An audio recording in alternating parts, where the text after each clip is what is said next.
রাধে রাধে। একবার প্রেমানন্দ মহারাজকে একজন জিজ্ঞাসা করল, মহারাজজি, আমার শৈশব থেকেই শিবজিতে গভীর প্রীতি রয়েছে। আমি জানতে চাই শিব ভক্তিকে আরো দৃঢ় পূর্ণাঙ্গ করতে চাইলে আমার আর কি কি করা উচিত। প্রেমানন্দ মহারাজ, নাম জপ করো, সাম্ভ সদাশিব, সাম্ভ সদাশিব, সাম্ভ সদাশিব। এই নাম নিত্য জপ করো আর প্রতিদিন শিবজির অভিষেক করো। আর কাউকে নিন্দা করো না। যে ভক্ত ভগবান শিবকে নিজে সর্বস্ব ভাবে সে নিশ্চিত ভগবানের প্রেমভক্তি লাভ করে।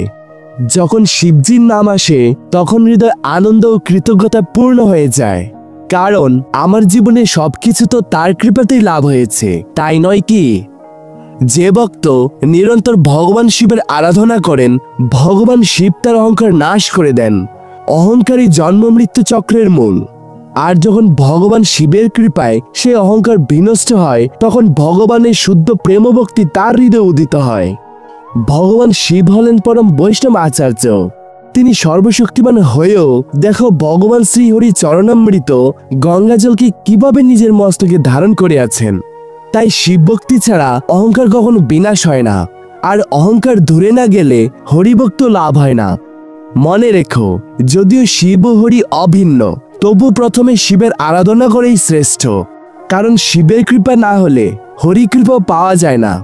এবং আমার মতে সকলেরই প্রথমে শিবের আরাধনা করা উচিত, কারণ শিবের আরাধনা করলেই ভগবান শ্রী হরির প্রতি বিশুদ্ধ প্রেমভক্তি লাভ হবে।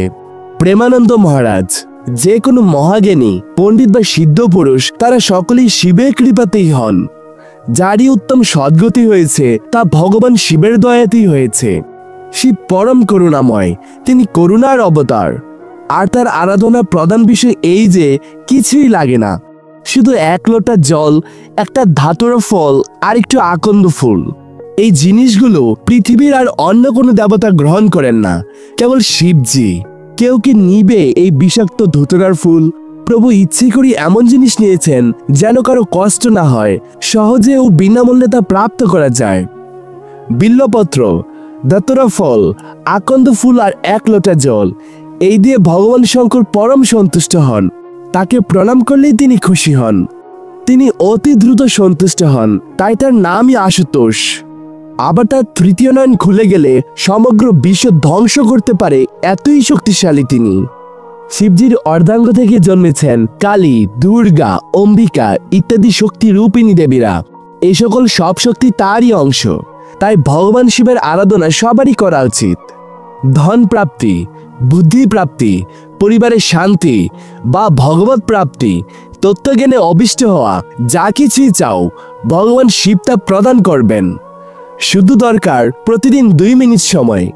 স্নান করে পবিত্র হয়ে একটা পরিষ্কার পাত্রে জল, কিছু বিল্লপত্র ও ফুল নিবেদন করে ভগবান শিবকে প্রণাম করো, আর তাতেই তিনি জীবন পরিবর্তন করে দেবেন। শিষ্য, মহারাজজি, পূর্বে যখন আপনি বারাণসীতে শিবরাত্রি উদযাপন করতেন তখন আপনার দিনচর্যা কেমন ছিল? প্রেমানন্দজি, শিবরাত্রির দিন আমি উপবাস করতাম। সারা রাত 8 প্রহরের পূজা করতাম।